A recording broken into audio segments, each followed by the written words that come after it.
everybody, welcome back to Mining Modern. I'm Corbin Hostler, and this is Smallpox. So this is a pretty cool deck we saw at Grand Prix Las Vegas last weekend, where I'm finally back from and more or less recovered after a really crazy week in terms of work. It was a very long event, but it was a lot of fun. But this week's deck is from Warren Woodward, who top 32'd Vegas with this Smallpox deck. So this is a really cool deck in Modern that you don't see very often, so I'll try to walk through it here. Basically, we have a bunch of white and black lands, and the only one that really matters here is Flagstones of Traquair, which is just legendary, comes into play, adds white, and when it's put into a graveyard from the battlefield, you can get any planes in your deck put into play tapped. So that'll be relevant here in a second. So the point of the deck is to basically control everything they do and cast Smallpox, which is based off of Pox, an old card that is legal in Legacy.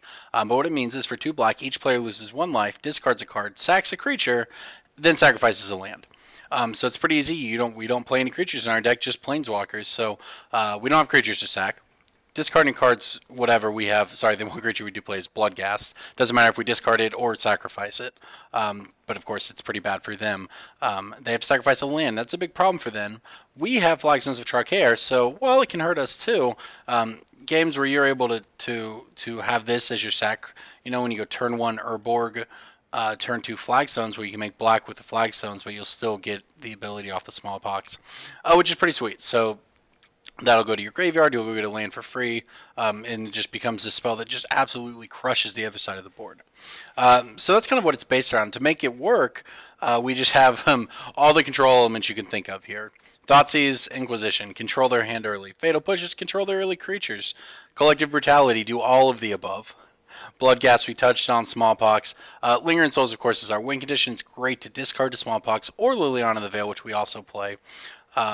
We all know how good Lingering Souls is in Modern. It wins games on its own. It's super grindy. It's really perfect for this deck here. Then we have the rest of the engine. We have 1 Damnation to clean up, but we have Planeswalkers. Gideon, now moving over to Modern, making an appearance in Modern, not just Standard anymore, along with Storm Solemn Visitor. And what these have in common, unlike Liliana, which functions as removal and hand control, these make creatures, and they do things that are good.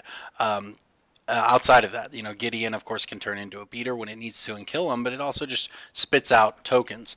Same with Sorin, he can make a bunch of tokens or give lifelink, and has a very good emblem as well for our deck. And then the English making rounds out the removal as well. So, pretty simple, straightforward plan. Don't let them cast anything relevant. If they do, clean it up with our removal and our Lilianas and our Smallpoxes. Keep them tilted on mana because of Smallpox as well. Similar to 8-rack, in some senses where you just want to keep them from ever doing anything. And then we win with a Planeswalker. So pretty straightforward, but actually pretty good. Moving on to the sideboard, Leyline of the Voids, 4 of, great in the deck, messes with our opponent's graveyards. Damnation to clean up, Fulminate Mage for Tron and Eldrazi Tron, Stony Silence for the artifact decks, another Brutality when you need it against Burn most likely, Surgical, additional Graveyard Hate, Dark Blast, really good at killing X1s, which is relevant against Affinity, and something like Elves, because you can just kill their X1, who cares, whatever, it goes away, and then Dredge 3, you get it right back. One of the cool tricks you can do with this is in your upkeep, give a creature -1, then dredge it back to your hand and recast it to give that creature now -2/-2. So it's one of the sort of the hidden modes on Dark Blast. But it's really great against a lot of decks. And then Shadow of Doubt in case we play any Escape Shift or anything like that we really want to get with it. So that's the deck. It's pretty sweet. It's straightforward. Pox is one of those archetypes that's been around in Magic forever. And Modern right now is in such a great place that we saw multiple homebrew type decks do well. We saw Blue-Black Turns, which is definitely qualified as homebrew top 8. And we saw this deck in the top 32, so it's going to be pretty fun. I like that this is a deck you can play with in Modern, and I'm excited to see how it goes, so let's jump on in.